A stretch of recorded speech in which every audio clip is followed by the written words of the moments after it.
నమస్తే, welcome to mic TV. నేను మీ సింహాద్రి. నిన్న టీడీపీ నిర్వహించిన మహానాడు సభలో అక్కడ కొందరు టీడీపీ నాయకులు మాట్లాడిన వ్యాఖ్యలు అనేవి తెలంగాణలో ఒక దుమారాన్ని సృష్టించాయి.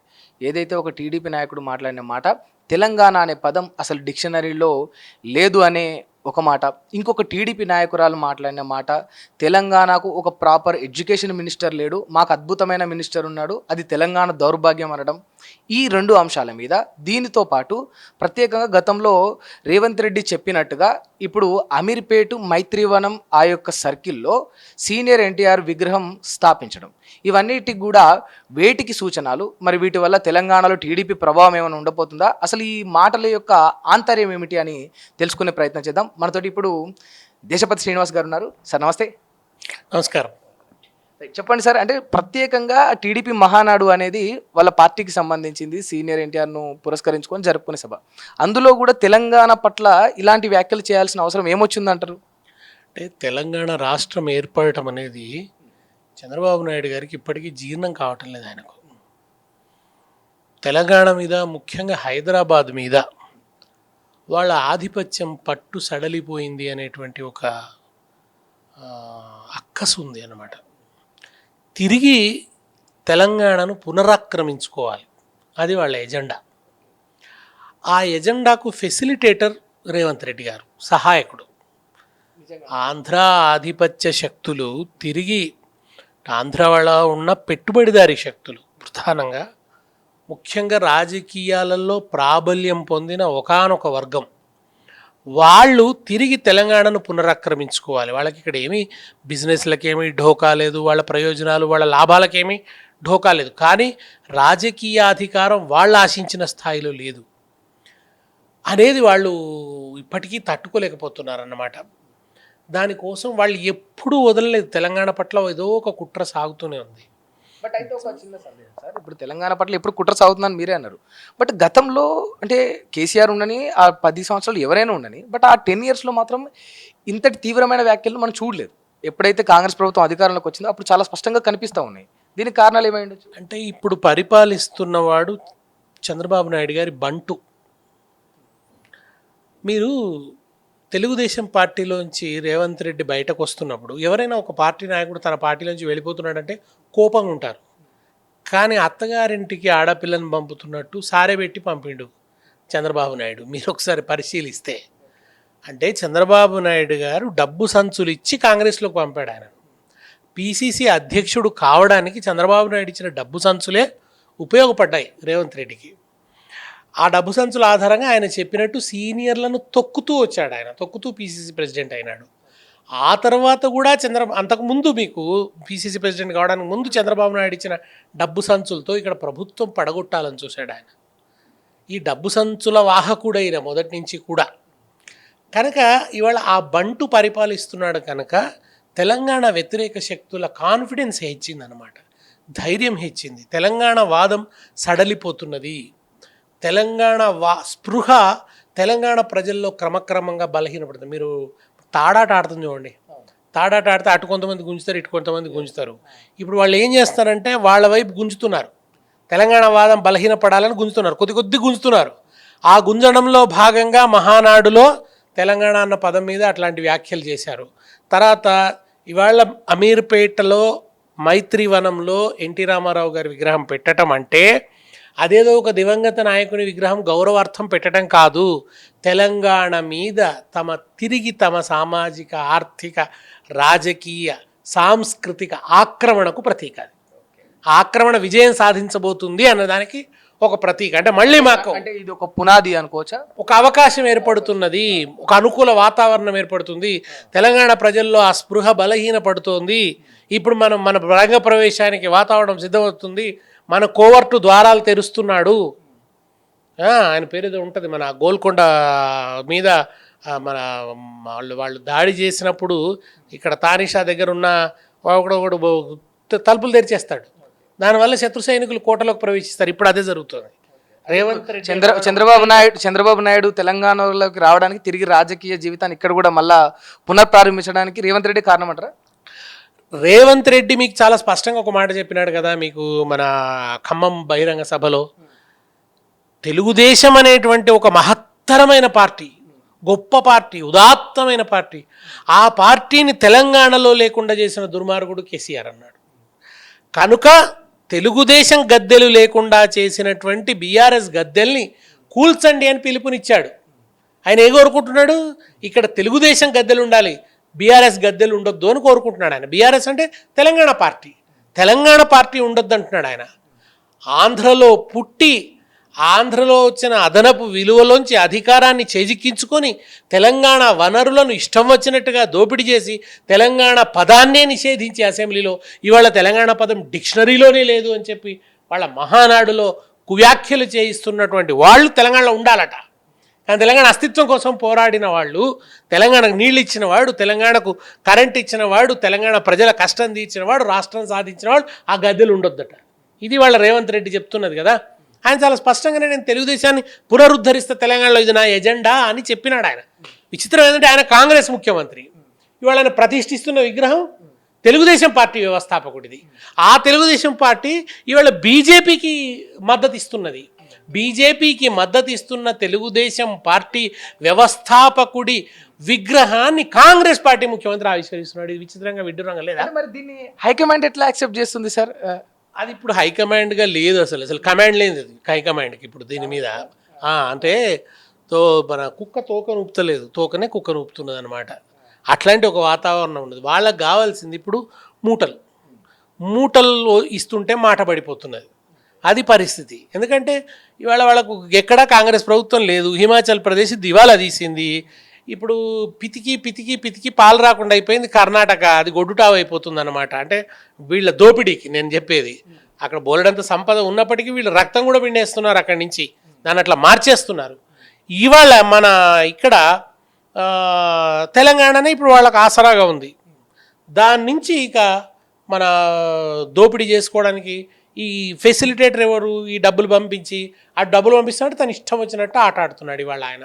అందులో భాగంగా ఈ పనులన్నీ ఆయన చేస్తున్నాడు. అసలు ఆయన రావటమే తెలుగుదేశం ఏజెంట్గా వచ్చాడు, తెలుగుదేశం ఏజెంట్గానే ఎన్నికయ్యాడు. మీరు ఇంకోటి కూడా, రేవంత్ రెడ్డి గెలవంగానే సంబురాలు చేసుకునేది ఎవరు? తెలుగుదేశం వాళ్ళు. పొంగులేటి శ్రీనివాసరెడ్డి తెలుగుదేశం పార్టీ ఆఫీస్కి పోయి కృతజ్ఞతలు చెప్పొచ్చాడు ఖమ్మంలో. మనందరం కలిసి ఓడించాం కేసీఆర్ అని అన్నాడు. చాప కింద నీరులాగా తెలుగుదేశం పనిచేసింది ఇక్కడ. అంటే ఇప్పుడు చాప కింద నీరులాగా పనిచేసింది అంటున్నారు కదా, మరి పుంజుకునే అవకాశం పరిస్థితులు భవిష్యత్తులో టీడీపీకి ఉంటాయా తెలంగాణలో? తెలంగాణ ప్రజలు తెలంగాణ అస్తిత్వ స్పృహను కలిగి ఉన్నంత కాలం తెలంగాణలో టీడీపీ పునరుత్థానం జరగదు. ఆ స్పృహను ఎట్లా చంపేయాలన్నది ఇప్పుడు వీళ్ళ ఎజెండా.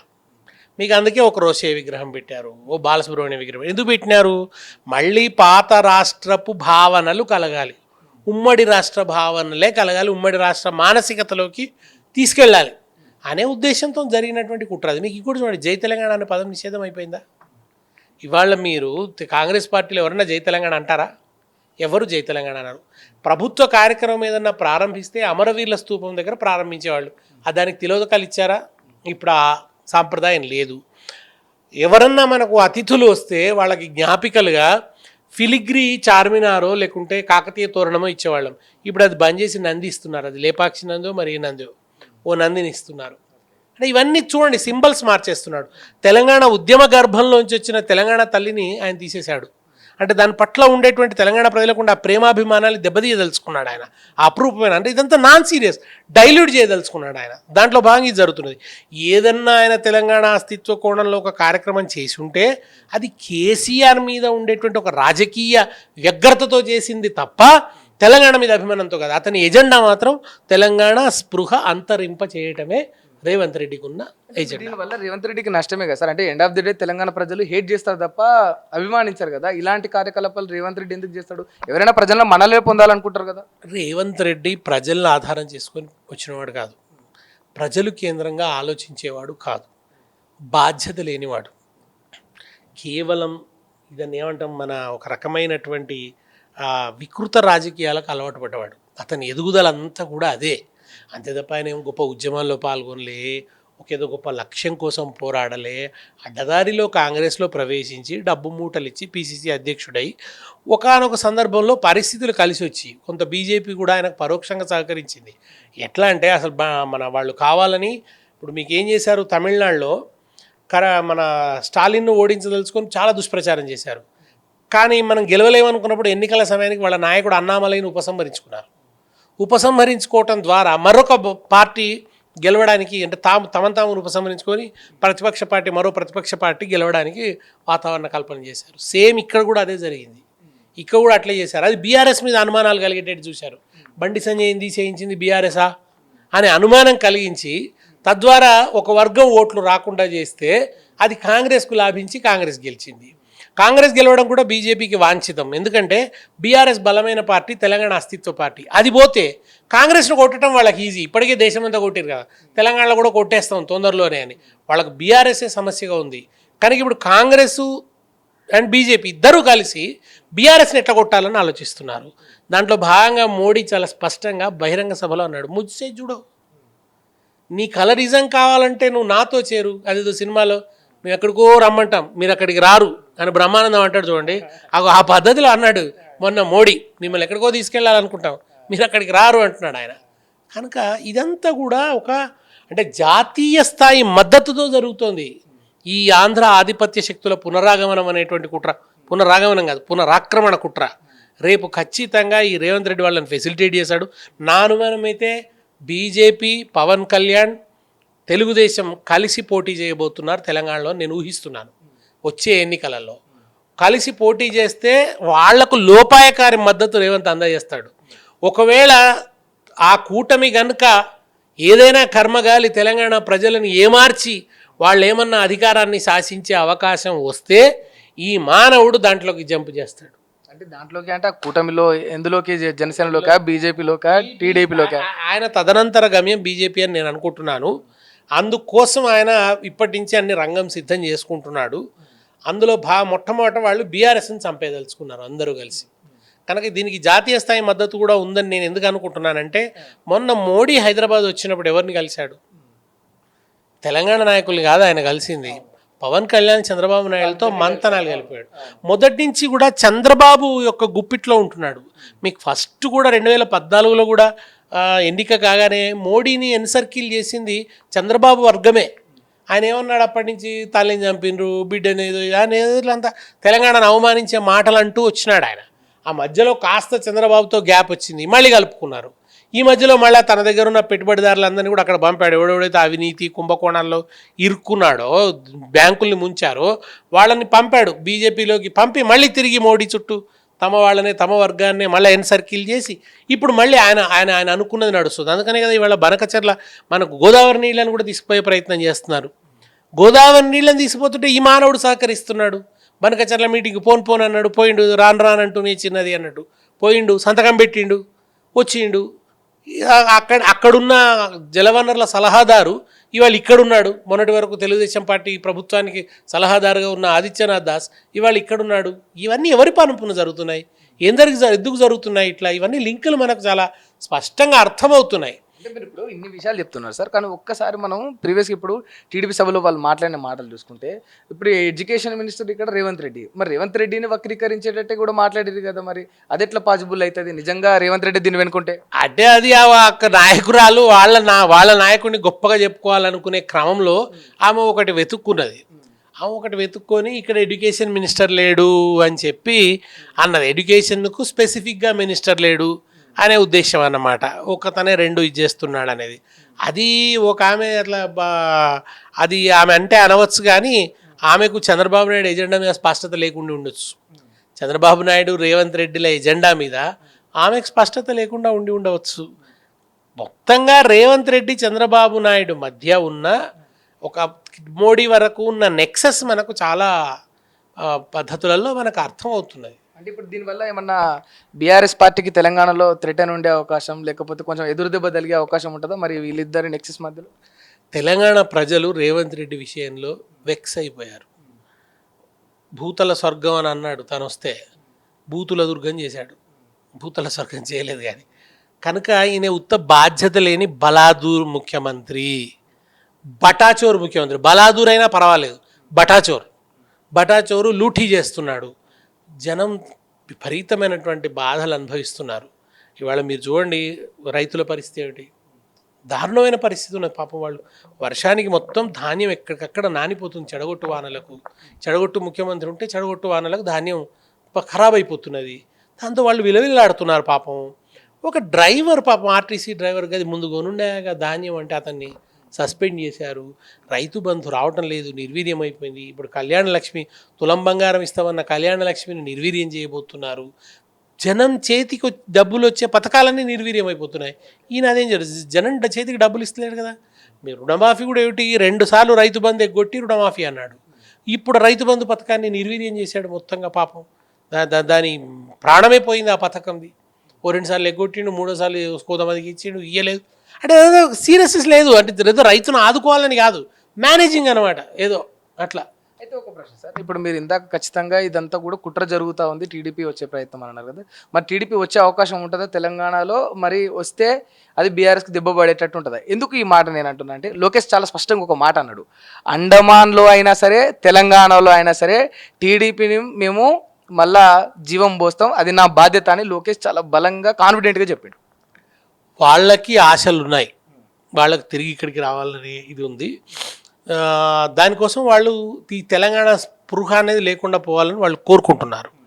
బట్ ఇక్కడ ఏమిటంటే, ఇక్కడ బీఆర్ఎస్ కూడా లోతైన పునాదిని కలిగి ఉంది. ఒకసారి జరిగిన దుష్ప్రచారాల వల్ల, కొన్ని వాళ్ళ వ్యూహాత్మక తప్పిదాల వల్ల ఓటమి వస్తే వచ్చి ఉండవచ్చు కాక, కానీ ఇప్పుడు ప్రజలకు బీఆర్ఎస్ యొక్క అవసరం అర్థమవుతుంది. బీఆర్ఎస్ యొక్క అర్థమవుతున్న నేపథ్యంలో బీఆర్ఎస్ బలపడుతున్నది, డెఫినెట్గా బలపడుతున్నది. కానీ కూటమిగా తాము వచ్చి ఈ మన పోలరైజేషన్ టాక్టిక్స్ చేసి ఏమన్నా చేయొచ్చా అని ఇంకా వాళ్ళు ఏదో కొన్ని ప్రయోగాలతో ఉన్నారు. ఆ ప్రయోగాలు ఎటుపోతాయి, ఏం జరుగుతాయి అనేది చూడాలి. కానీ ఒకటి మాత్రం నిజం, తెలంగాణ ప్రజల్లో తెలంగాణ స్పృహ ఉన్నంత కాలం ఇక్కడ తెలుగుదేశం పార్టీ తిరిగి ఏనుకోదు.